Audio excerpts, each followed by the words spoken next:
Hi hello నమస్తే welcome back to our channel. నేను మీ రాజేశ్వరి. అందరూ ఎలా ఉన్నారు?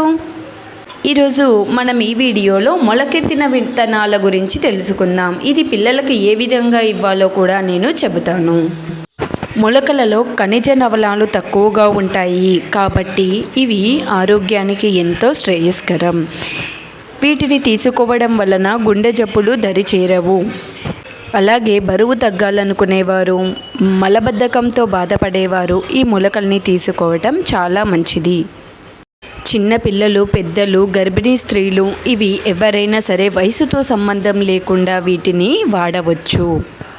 అయితే ఇవి తినడానికి రుచిగా ఉండవు కాబట్టి కొంతమంది ఇష్టపడరు. వాటిని ఏ విధంగా తీసుకోవాలి అంటే వీటిలో దానిమ్మ పండును వేసి మనం వాటితో పాటుగా తీసుకోవచ్చు, లేదా ఖర్జూర పండును తింటూ వీటిని తినవచ్చు.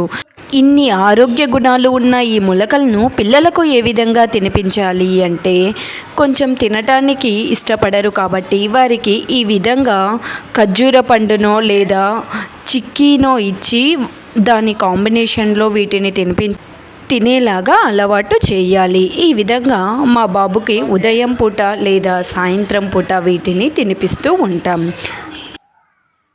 ఈ వీడియో మీకు నచ్చినట్లయితే please like, share, subscribe our channel. Thanks for watching.